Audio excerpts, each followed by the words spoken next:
Hello and welcome to the DTP podcast, covering everything concerning social housing from finance to regulation. I'm Stuart, and in today's episode we're looking at the latest changes confirmed by the Regulator of Social Housing following its recent consultation. The regulator has announced a new Competence and Conduct Standard, revisions to the Transparency, Influence and Accountability Standard, a revised Code of Practice, and some changes to its Tenant Satisfaction Measures framework. While some requirements will be phased in, many of these changes come into effect from October this year. So now is the time for social housing providers to start preparing. To help us understand what these changes mean in practice, I'm delighted to be joined once again by DTP Senior Consultant Diane Carney. Diane, welcome back to the podcast. Well, thank you, Stuart. It's great to be back again.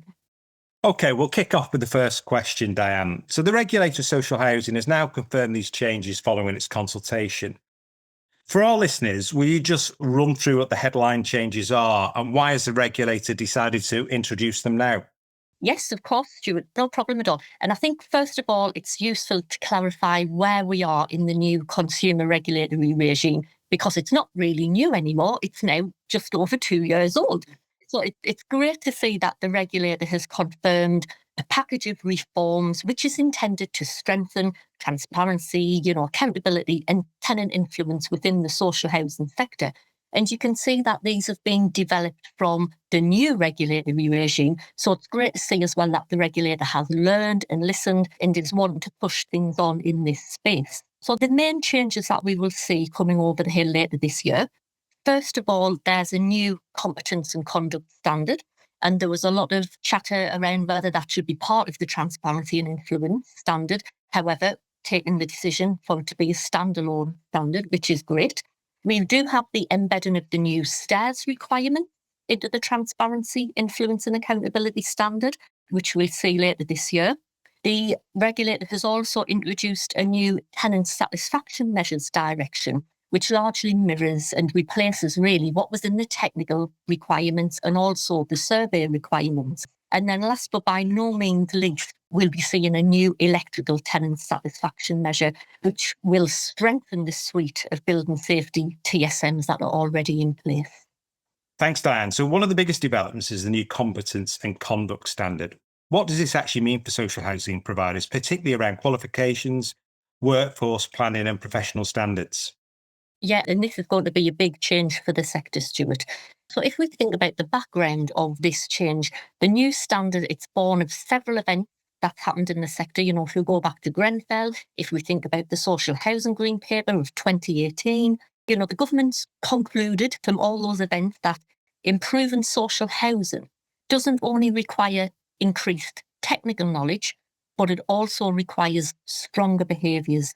So if we think about culture, accountability, leadership, the new standard aims to bring all that together and increases the visibility and emphasis on professional standards within the sector.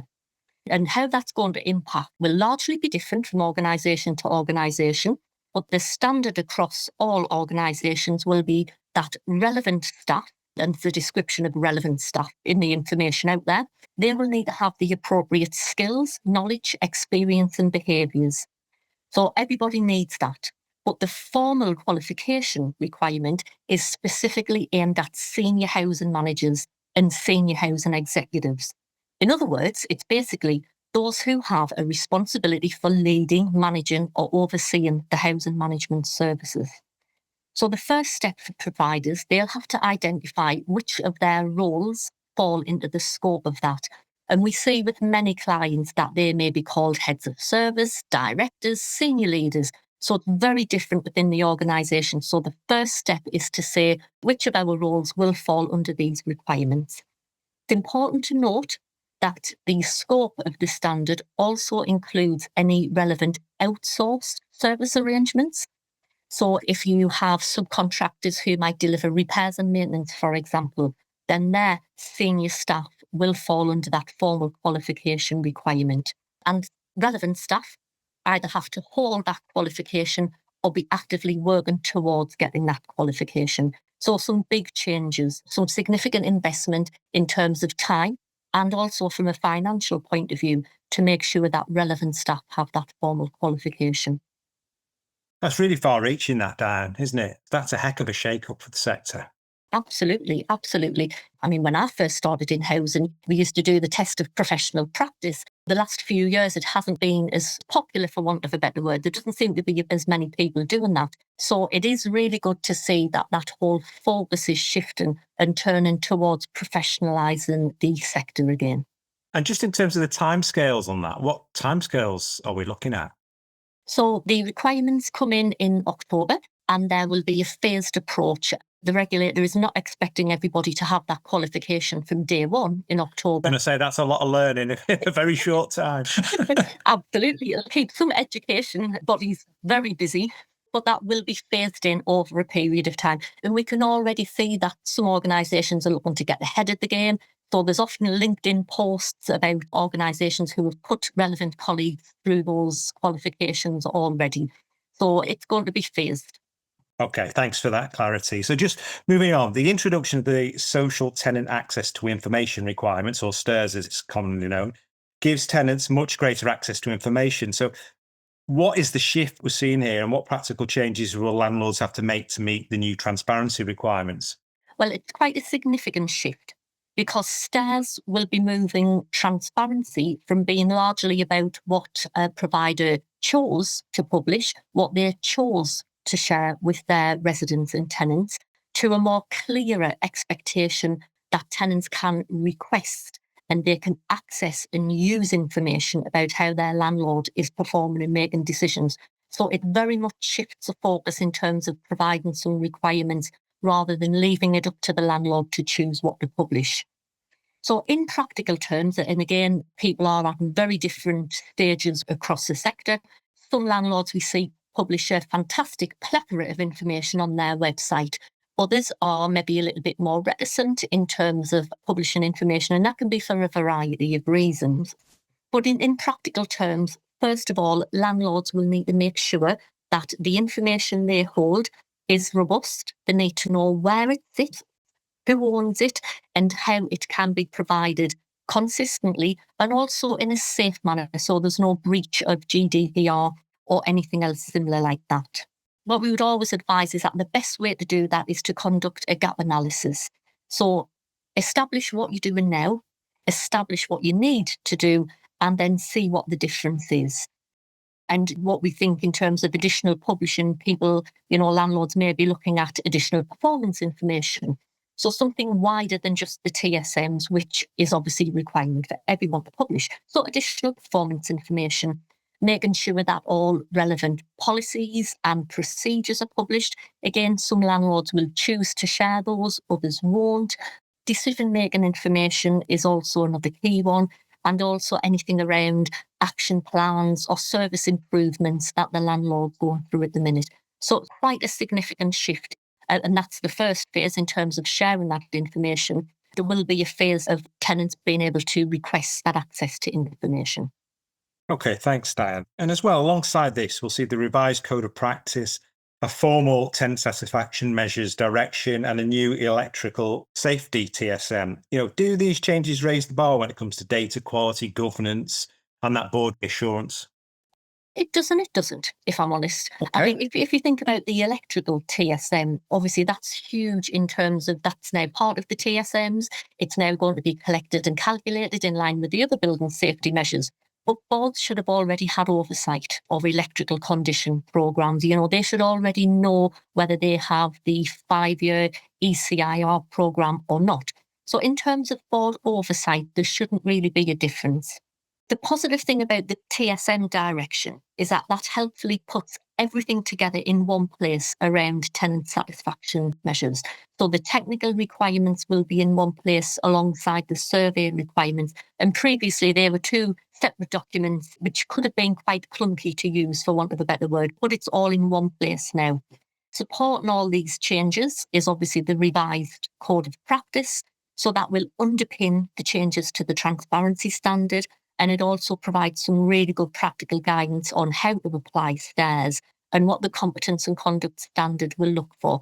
And I do think the code of practice sometimes does get overlooked. So I would definitely give a top tip out here to listeners in terms of just have a read of the code of practice and see what's in there, because it does give some good ideas and a good steer on what's required around the consumer standards.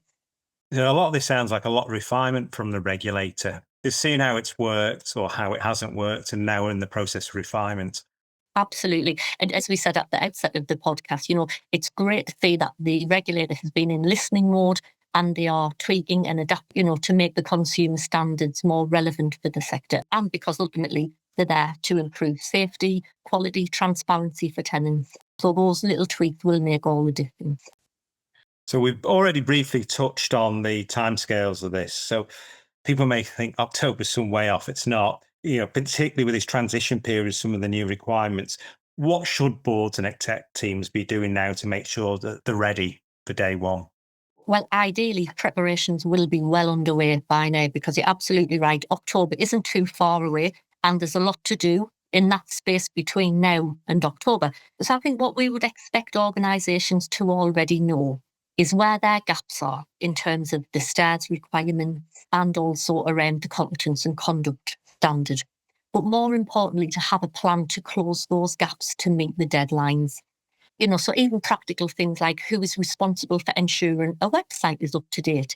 Very often we see that information is put on websites and it's not updated as frequently as it should be. So some very practical things in there. We would also have expected organisations to apply the electrical TSM methodology to their current data to make sure that it can be calculated within the requirements, so it does match the other building safety measures as well. And obviously that will give you the chance to iron out any little gremlins that might be in the data to make sure that it's robust and transparent when it comes to reporting time. So we would expect for boards to have had updates and oversight of developments for some time now, and also for exec to be making those plans and, and translating the strategy and the guidance into operational actions. And I think you briefly touched on before around the workforce qualifications. A lot of those will have already been started at this stage. Absolutely. Or even organisations to know who needs to get one. And if you do have a qualification, does it match the requirements that's in the Competence and Conduct Standard? So all that assessment and gap analysis really should have been underway by now, and we should be moving now into the planning phase of how these things will be executed, for want of a better word. And I think just to touch on colleagues there, because these are quite significant changes, we'd expect to see colleagues starting to be briefed by now. So what the electrical TSM will mean, what competence and conduct means, what's required under STARS. Appreciate that a lot of the planning and prep work could have been done behind the scenes, for want of a better word, by HR departments or other executives in the organisation. But it's definitely now time to start thinking about how do we share this information with our frontline staff? How do we bring colleagues up to speed with the new requirements? Okay, thanks very much, Diane. And just to finish this, so anyone listening to this podcast, if they need a bit more advice, where can they come to in terms of DTP? Oh, well, we have a full governance team here who'd be more than happy to help with any advice and support. Obviously, listeners can contact myself directly through LinkedIn or email. We also have Mags Pearson and Marcus Evans in the team. And of course, our directors, Angela Lomax and Sarah Jackson, who would only be too willing to help also. Excellent. Well, thank you very much, Diane. Thank you, Stuart. It's been a pleasure, as always. Well, thanks to our listeners. So you heard what Diane said. If you want to get in touch, you can get in touch with her directly via LinkedIn or go to the DTP website and you'll find the rest of the team on there. Thanks for listening and we'll see you next time.